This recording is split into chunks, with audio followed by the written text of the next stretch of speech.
It says that the victim is currently at critical care unit at the hospital.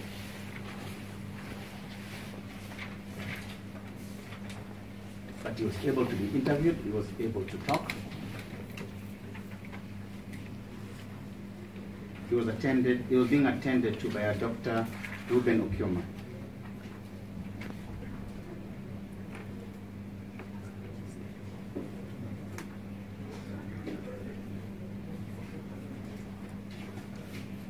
The interview was brief, but what does the doctor say? The victim was stable. That is the doctor saying, the victim was stable. So counsel cannot come and tell us he's deteriorating. Based on what? I say counsel. Yes, yes. When I say I'm not taken, it means I'm not considered. You indicated that, sorry. Yes, I'm saying I haven't. Yes. So if he's stable, then that is what we need to look at.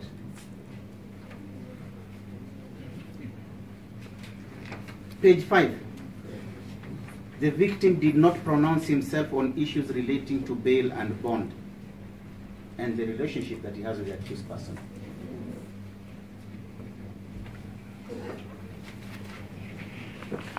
The victim himself then, therefore, by that kind of statement, has not opposed the accused person being released on bail.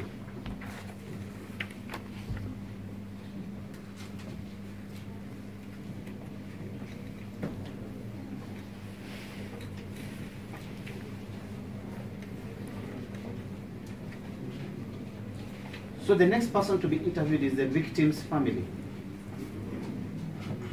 From that paragraph that follows in page number 5, the second paragraph from the victim's family sentiments, it is not clearly said which family member was interviewed and which family member said what.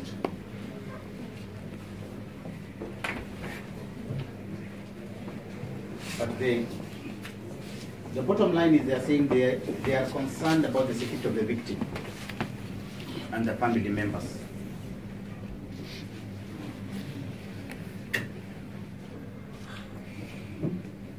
And it's important to note that the victim has not been in any way interfered with by the accused person. There is no report of that kind.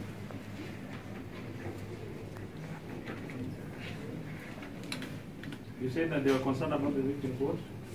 The family members are concerned about the victim's security, yes, and that of the family members.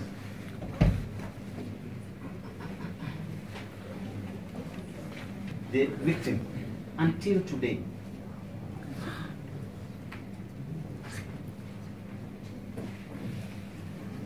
there is no family member who has reported of threat of security until today.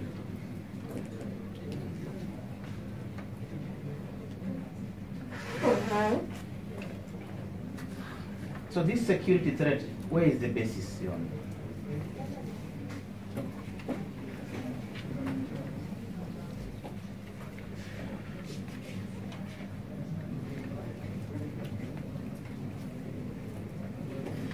They're also afraid of the accused person interfering with the trial process. The process started a week ago. The accused person has not interfered with the process in any way. This court would have known.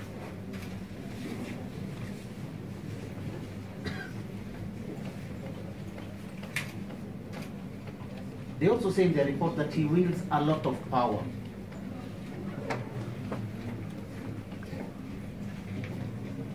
And say that he may use it. The word is may use it to subvert justice. So this brings us in a position whereby we are given a position whereby we want now to start imagining a situation. He may or may not. You know, today I'd wish that we rely on facts, not on what we are going to imagine.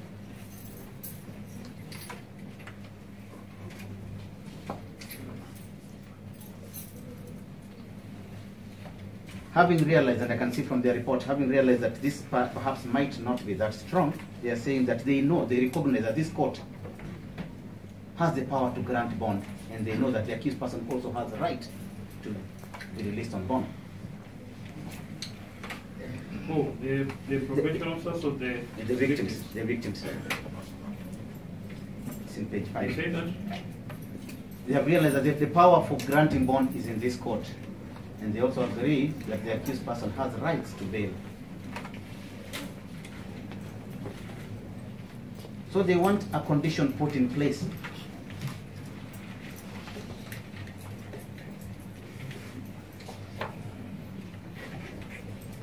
And they're saying that their plea to the court is that if the same is granted, protective measures should be instituted to ensure the security of the victim. Great prejudice will be occasioned if he's denied. What is that provided for counsel? Huh? 8 executive sittings you miss. If he misses 8 consecutive Just sittings. tell me the law, I haven't read. Parliamentary standing orders. Sorry? Parliamentary standing orders. Which one? Parliamentary standing orders are in their thousands. It is only one. It tells me that. Any member of parliament who misses 8 consecutive sittings Yes. loses a seat. To Your Honor, he, from the probation report, he's the sole breadwinner for the old great-grandmother and 3 children. They stand to be orphaned economically. Then lastly,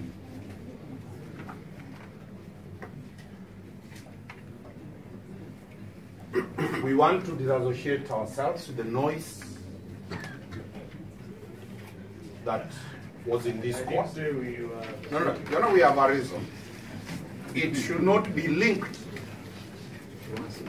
to the accused person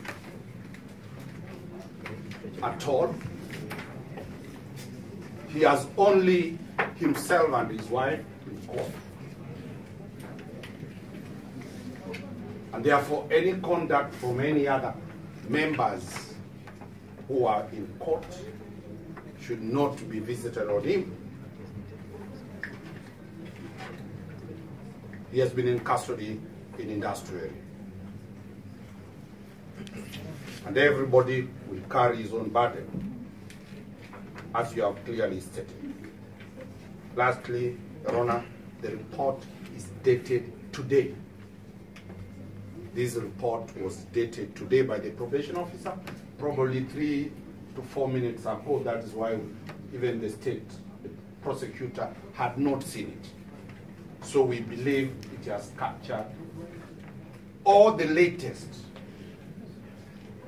from the hospital, and that report is conclusive, and it has recommended he be admitted to bail. Thank you.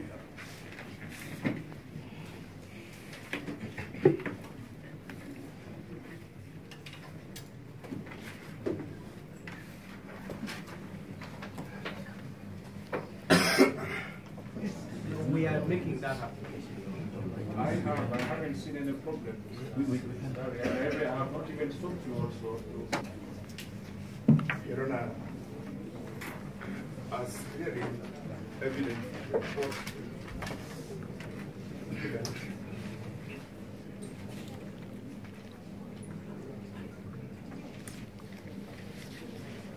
and as submitted by the defense,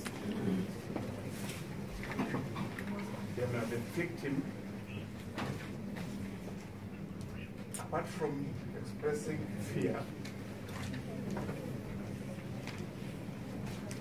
was not directly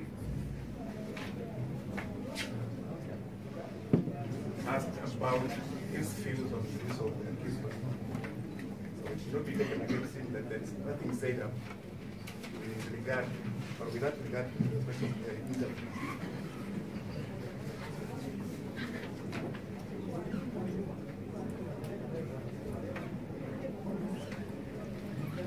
Your Honor, would you not be taken against him that? That there is nothing which he has said in this report against release of the accused person. You said nothing negative, or just nothing? Your Honor, it's submitted that he has not said anything. Something to be considered.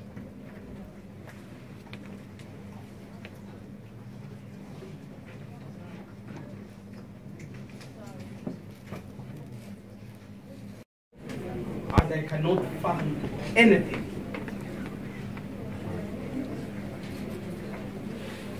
I have not slept for days because I'm scared for my life and future. Those are the words he spoke.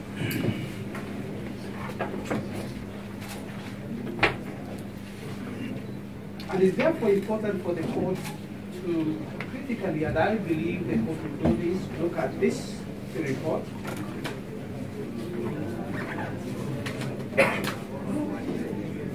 And the probation officer is clear at page 5 that the victim did not pronounce himself on the issue of bail.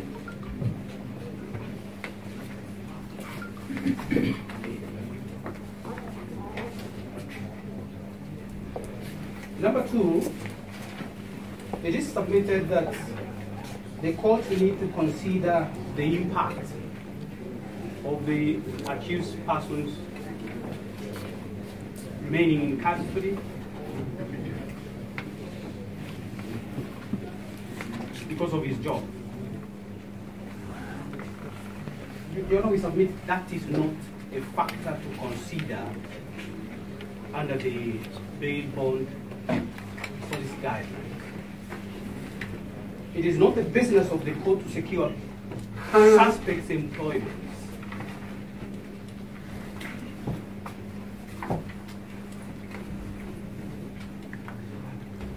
But to balance the rights of the accused person, the society, and the victim of crime. Come again, to balance? The rights of the accused person, the society, and victims of crime.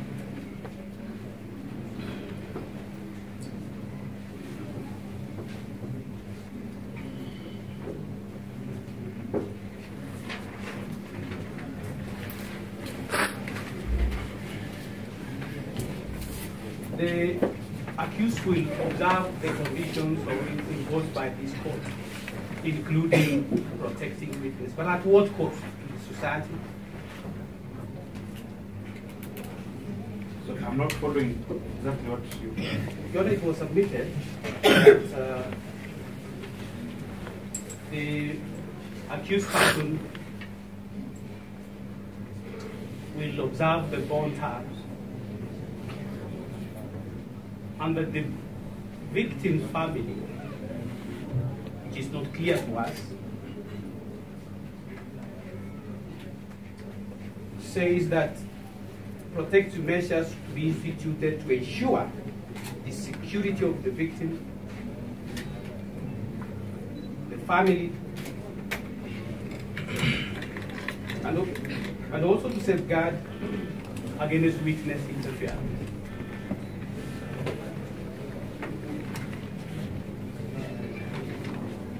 What I'm saying, Your Honor, at what cost to the taxpayer and to the society?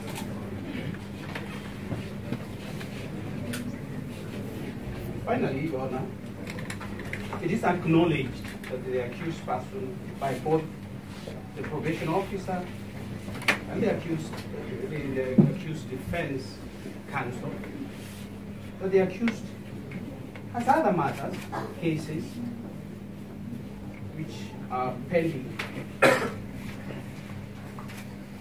And Your Honor, we submit that this is a factor to consider in deciding to grant or refuse bail.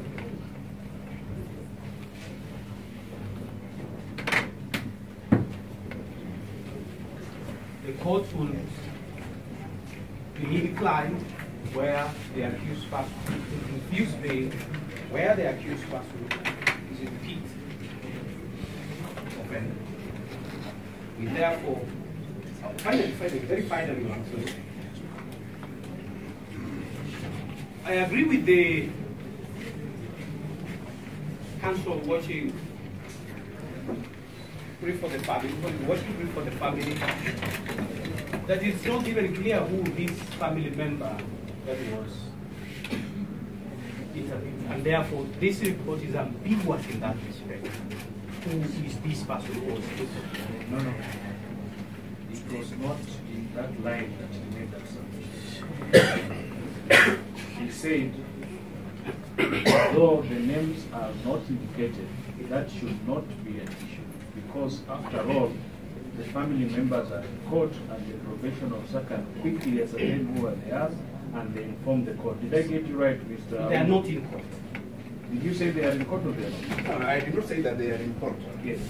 But I said that the probation officer who made the report is in court and can be asked to ascertain particulars of the family members she's referring to them. Yes, Mr. Lam. I would like to say, Your Honor, because it is not clear from the report who this family member is,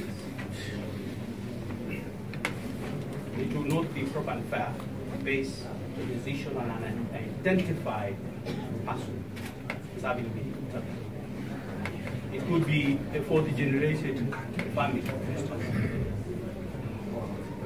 Africa, all our relatives with the 10th degree is a family. So who is this? That's all.